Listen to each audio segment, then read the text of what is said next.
And এখান থেকে toll বাইকের নেয় না, তবে বাইক বাদে আর সব কিছুরই টোল নেয়। ভ্যান, রিক্সা, বাস, এই বাসটা এখানে দাঁড়াবে, টোল দিবে। টোল দিয়ে দিছে, দেখছেন হাতে হাতে। এই বাসটা এখানে দাঁড়াইলে ভালো হতো, আমি ওরা একটু ওভারটেক করতে পারতাম। এই বাসটার পিছনের গরম বাতাসটা সম্পূর্ণ আমার গায়ের উপরে লাগতেছে। আর এই এখন বর্তমানে যে কি পরিমাণ গরম পড়তেছে ভাই রে ভাই, বাইকটা মানে বাইকটা কোনো জায়গায় দাঁড় করলে আপনার শরীর থেকে পানি পড়তেছে, এরকমের অবস্থা। আপনাদের ব্রিজের ভিউটা তো দেখাইতে পারতেছি না এই বাসটার জন্য। আমি একটু স্লো দিই, অ্যান্ড বাসটা আগে যাক, পরে আপনাদের ব্রিজের ভিউ। এটা হচ্ছে পিরোজপুর বলেশ্বর ব্রিজ।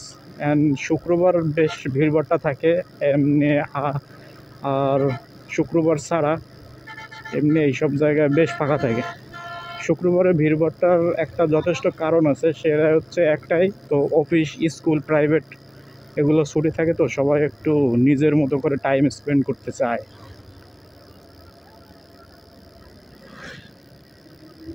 এই বাসটাকে ওভারটেক করা যাবে না, কারণ আমি একটু আস্তে আস্তে রাইড করবো, অ্যান্ড পরিবেশটাকে, প্রাকৃতিকটাকে এনজয় করব। ওটারে ওভারটেক করতে গেলে আমার গতি বাড়াইতে হবে, কিন্তু গতি বাড়াইতে গেলে তখন আমি এই যে এরকম সুন্দর সুন্দর পরিবেশ এগুলোরে আর দেখতে পারবো না, মানে এনজয় করতে পারবো না। আমি আসলে বাইক রাইড করি প্রাকৃতিক পরিবেশ এনজয় করার জন্য, আর অনেকে হচ্ছে বাইক রাইড করে বাইকের টপ তোলার জন্য। আমি সবসময় বাইক আস্তে ধীরে রাইড করার চেষ্টা করি, এতে আমার মাইলেজটাও আমি মোটামুটি ভালো পাই।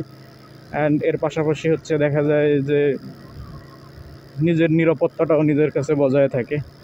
আর আমাদের বাংলাদেশের রাস্তার কন্ডিশন তো বুঝেনি, মানে রাস্তার মধ্যে এখানে ওখানে অ্যাব্রো থ্যাব্রো গর্ত, এই আর কি। তবে এই জায়গাটায় একটা ঠান্ডা ঠান্ডা একটা বাতাস আসতেছে, কারণ কি জানেন, এই আশেপাশের যে এই গাছগুলো না, এই গাছগুলো থেকে একটা ঠান্ডা ঠান্ডা একটা বাতাসের ভাব বেরোইতেছে, বুঝছেন। এইসব রাস্তায় কি মানে হঠাৎ হঠাৎ চলে আসে গর্ত।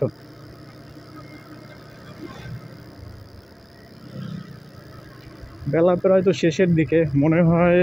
ও কত বাজে, কত 6টা, একেবারে সন্ধ্যা 6টা বেজে গেছে।